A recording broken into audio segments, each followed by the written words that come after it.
பியான் medias நேயர்களுக்கு வணக்கம். நான் உங்கள் ஈரோடு உதயகுமார். பல பதிவுகளை, பயனுள்ள விஷயங்களை நம்மளுடைய நேயர்களுக்காக நம்ம தொடர்ந்து ஜோதிடம், ஆன்மீகம், தியானம், யோக பயிற்சிகள் சம்பந்தப்பட்ட பதிவுகள் தொடர்ந்து பதிவு செய்துக்கிட்டே வரோம்.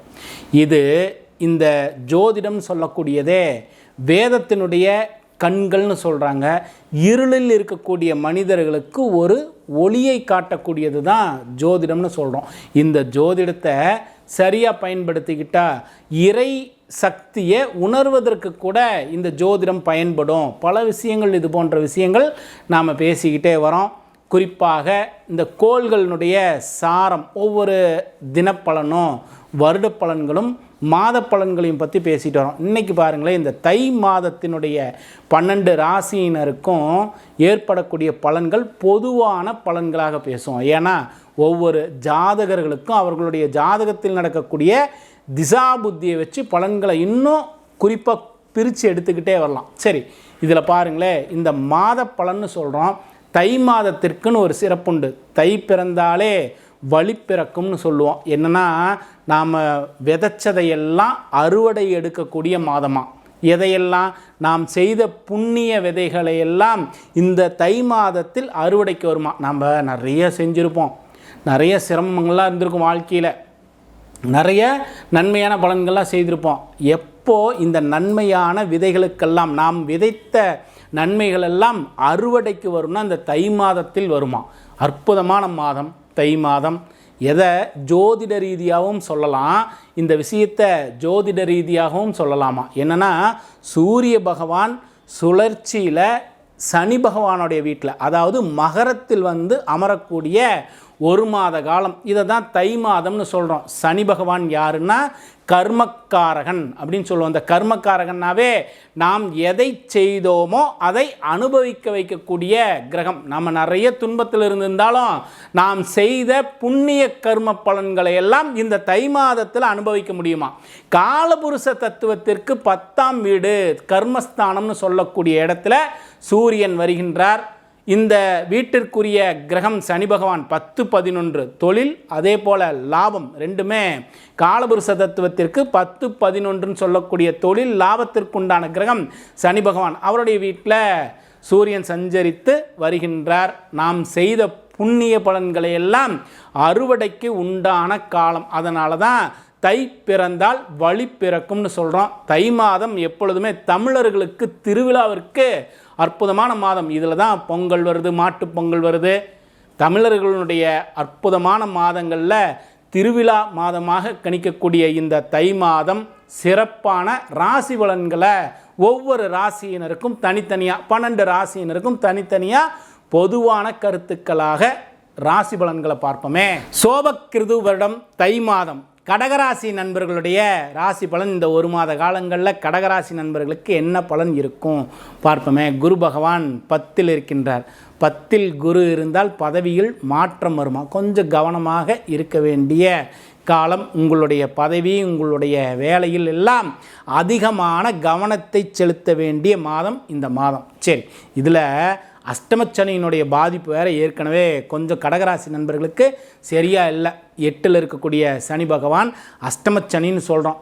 இந்த கடகராசி நண்பர்கள் எல்லோருக்கும் பொதுவாகவே ஜனனகால ஜாதகத்தில் நல்ல திசா புத்தி இருந்துட்டால் எந்த குறைகளும் இல்லைன்னா இந்த கோல்சார பலனும் கொஞ்சம் அதிகமான துன்பங்களை கொடுப்பதாக இருக்குது. இறை வழிபாட்டோடு செல்ல வேண்டிய காலம். கொஞ்சம் தியானம், இறை வழிபாடெல்லாம் ரொம்ப அவசியம். 8ல் இருக்கக்கூடிய சனி பகவான் வாகனத்தில் கொஞ்சம் அதிகமான கவனத்தை செலுத்த வேண்டிய காலம். போகிற வர இடம் மனம் ஒருநிலைப்படணும். வாகனங்களில் போகின்ற பொழுதெல்லாம் மனம் ஒரு நிலையோடு போகணும். ஏதோ சிந்தனைகளை எங்கேயோ விட்டுட்டு நம்ம வாகனத்தில் நம்ம உடம்போட மட்டும் போயிட்டு சிந்தனையை வேறொரு இடத்துல வச்சுருந்தா விபத்திற்கு உண்டான காலமாக இருக்கும். கவனமாக இருக்கணும் கடகராசி நண்பர்கள். 10ல் இருக்கக்கூடிய குரு பதவியில் மாற்றம், வேலையில் மாற்றம், எதையாவது ஒன்று மாற்றலாமாங்கிற சிந்தனையோடையே இருப்பீங்க. கொஞ்சம் பொறுமையாக இருங்க. கொஞ்ச நாட்களில் இறைவனுடைய அனுகிரகத்தோடு ஒரு நல்ல மாற்றத்திற்குண்டான காலங்கள் வருவதை நீங்களாக உணர முடியும். தந்தையாரோடு இருந்த கருத்து வேறுபாடுகள் எல்லாம் கொஞ்சம் கவனமாக பேசுங்க. இப்போது முழுக்க கடகராசி நண்பர்களுக்கு தேவை என்னென்னா, இறை வழிபாடு தேவை. நல்ல தியானம், நல்ல மூச்சு பயிற்சி, மனம் ஒருநிலைப்படக்கூடிய ஒரு விஷயம். எதையும் பெருசாக எடுத்துக்கவே கூடாதுங்க. ஏன்னா துன்பங்கள் எல்லோருக்குமே நடக்கக்கூடியதை, எல்லாருக்கும் துன்பங்கள் வர்றது தான். இதில் நம்ம அந்த துன்பமான காலகட்டங்களில் நிலையாக நம்மளுடைய மனம் ஒருநிலைப்பட்டு தெளிவான சிந்தனையோடு போனோம்னாவே சிறிது நாட்களில் இந்த கிரகச்சாரங்கள் மாறுகின்ற பொழுது நமக்கு ஒரு நன்மைகள் நடப்பதை நாமளாகவே உணர முடியும். என்ன இருந்தாலும் கோல்சாரத்திற்குன்னு உண்டான பலன்கள் இருக்கதானே செய்யும். அஷ்டமச்சனி, 10ல் குரு சிறப்பில்லை தான், 9ல் இருக்கக்கூடிய ராகு ஒரு தெய்வத்தினுடைய அனுகூலத்தை கொடுக்குதே. அந்த தெய்வத்தினுடைய அனுகூலத்தோட, ஒரு குருவினுடைய அனுகூலத்தோட இந்த காலகட்டங்களை, இந்த சரியில்லாத காலகட்டங்களை எல்லாம் கொஞ்சம் நகர்த்தணும். எதுவும் சில காலம்தான், ரொம்ப நாளெல்லாம் உங்களைய தொந்தரவு பண்ண முடியாது. உங்களுடைய புத்தி சாதுரியம், அறிவுனால பல விஷயங்கள்லேருந்து இது வரைக்கும் நீங்கள் தப்பிச்சுக்கிட்டே வந்துட்டீங்க. இன்னும் கொஞ்சம் காலங்கள் தானே, இதையும் தாண்டி அற்புதமான பொற்காலத்திற்கு கடகராசி நண்பர்கள் வருவது உறுதி தான். ஜனனகால ஜாதகத்தில் நல்ல திசா புத்தி இருந்துட்டா இப்பயே பெரிய அளவில் பாதிப்பு இல்லை. திசா புத்தி சரியில்லைன்னா தான் இந்த கோல்சாரத்தினுடைய பலனும் இன்னும் கொஞ்சம் அதிகமாகும். கொஞ்சம் கவனமாக இருக்க வேண்டியது அவசியம்தான். உங்களுடைய ராசிக்கு 3-12க்குரிய புதன் பகவான் 7ஆம் வீட்டிற்கு வரார். நீங்கள் நல்லா கவனித்து பாருங்களேன். 7ல் புதன் வருகின்றார். அதே போல் 12ஆம் வீட்டிற்குரியவன் 3ஆம் வீட்டிற்குரியவன் வீரியஸ்தானம். அதே போல் அயன சயன போகஸ்தானம்னு சொல்லக்கூடிய 12ஆம் வீட்டிற்குரியவன் இந்த 7ஆம் வீட்டிற்கு வருகின்ற காலத்தில் உங்களுக்கு திருமண காரியங்கள் கைகூடி வரக்கூடிய வாய்ப்பு, மங்கள இசை உங்கள் வீட்டில் கேட்கக்கூடிய அற்புதமான வாய்ப்பு. இந்த காலகட்டங்களில் சுபமான செய்திகளும் உண்டு. கொஞ்சம் தொழிலில் சரியில்லைனாலும் கோல்சாரத்தினுடைய கிரகநிலைகள் சில நன்மையான பலன்களையும் கொடுக்கின்ற அமைப்போடு தான் இருக்குது. உங்களுடைய ராசிக்கு செவ்வாயும் 7க்கே போகிறார். 5ஆம் வீட்டிற்குரிய செவ்வாய் 7ஆம் வீட்டிற்கு போகிறார். இதையும் கொஞ்சம் கவனமாக எடுத்துக்கணும். இந்த காலகட்டங்களில் இந்த 5க்குரியவன் 10ஆம் வீட்டிற்குரிய செவ்வாய் 7ஆம் வீட்டிற்கு வருகின்ற பொழுது சொத்து சேர்க்கை, நிலச்சேர்க்கை எல்லாம் ஏற்படும். வாகனங்களில் அற்புதமான மாற்றத்தை எல்லாம் ஏற்படுத்தும். புதிய வாகனங்கள் வாங்கக்கூடிய எண்ணங்கள் வரும். இருந்தாலும் வாகனத்தை ஓட்டுகின்ற பொழுது கவனமாக இருக்கணும். ஒரு சிறப்பான மாதமாகத்தான் இந்த மாதம் அமையும் சுப காரியங்களுக்கு. இருந்தாலும் அஷ்டமச்சனியினுடைய பாதிப்பு இருக்க தான் செய்து, இறை வழிபாட்டோட நல்ல தியானத்தோட தினமும் காலை மாலை 2 வேளையிலும் நல்ல தியானம் வேணும். போய் ஒரு 2 நிமிஷம் சுவாமி கும்பிட்டு வந்துட்டேன், இல்லை தியானம் பண்ணிட்டு வந்துட்டேங்கிறதெல்லாம் பத்தாது. 1 மணி நேரம் அல்லது ஒரு 40 நிமிடங்களாவது அந்த இறை சக்தியை நினைத்து தியானம் செய்ய வேண்டிய காலம். கொஞ்ச நாள் தான் இப்படி இருக்கும். மாறும். மாற்றத்திற்குண்டான காலம் விரைவாகவே இருக்குது. கடகராசி நண்பர்களுக்கு அற்புதமான வளர்ச்சியை பார்ப்போம். காத்திருக்க வேண்டியது அவசியம். சோபக்கிருது வருடம் தை மாதம் கடகராசி நண்பர்கள் கொஞ்சம் கவனமாக இருக்க வேண்டிய காலம். நாம் ஒவ்வொரு நாளும் ஒவ்வொரு விஷயங்களும் ஒவ்வொரு பதிவுகளாக செய்துக்கிட்டே வரோம். இதில் குறிப்பாக பாருங்கள், இந்த ஜோதிடத்தால் நடக்கக்கூடிய விஷயங்கள் எல்லாம் நம்ம பதிவுகளாக சொல்கிறோம். இதில் என்னென்ன இருக்குது?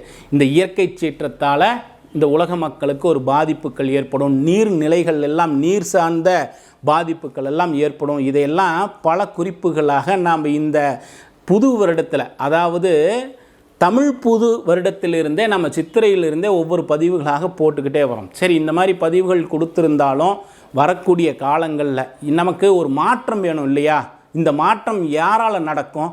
அந்த இறைவனால் மட்டும்தான் இந்த உலக மக்களை காப்பாற்ற முடியும். இந்த இறை சக்தியால் மட்டும்தான் இந்த மக்களுக்கெல்லாம் ஒரு நன்மையை செய்ய வைக்க முடியும் இல்லையா? அப்போ எல்லோரும் சேர்ந்து இந்த இனம் கடந்து, மொழி கடந்து, மதம் கடந்து எல்லோரும் இந்த மனித குலத்தினுடைய நன்மைக்காக நமக்காக சில வழிபாடுகள்லாம் செய்வோம் இல்லையா? என்ன செய்வோம்? நான் என்னுடைய தொழில் அபிவிருத்தியாகணும், என்னுடைய தேகம் ஆரோக்கியமாக இருக்கணும், நான் நீண்ட ஆயுளோடு இருக்கணும், என்னுடைய குடும்ப உறுப்பினர்கள்லாம் நல்ல தேக ஆரோக்கியத்தோடு நீண்ட ஆயுளோடு இருக்கணும், இப்படிலாம் வேண்டிக்குவோம். இதெல்லாம் நமக்கான நம்மளுடைய தேவைக்காக நாம் பிரார்த்தனை செய்வோம், வழிபாடுகள் எல்லாம் செய்வோம். இதே போல் இந்த உலக மக்களுடைய நன்மைக்காக ஒரு நிமிடம் நமக்காக வழிபடுகின்ற பொழுது, நமக்காக பிரார்த்தனை செய்கின்ற பொழுது, நமக்காக நாம் தியானங்கள் செய்கின்ற பொழுது ஒரே ஒரு நிமிடம் இந்த உலக மக்களுடைய நன்மைக்காக இறையே, இறை சக்தியே, அவர்களுடைய நம்பிக்கைக்கு தக்கவாறு அவர்கள் ஒரு நிமிடம் இந்த மக்கள் நன்மையாக இருக்கட்டும், இந்த மக்களுக்கெல்லாம் நல்லது நடக்கட்டும். இயற்கை சீற்றத்தால் ஏற்படக்கூடிய பாதிப்புகள் எதுவும் இந்த மக்களுக்கு துன்பத்தை கொடுக்கக்கூடாது. இதெல்லாம் கொஞ்சம் பிரார்த்தனைகளாக செய்வோமே.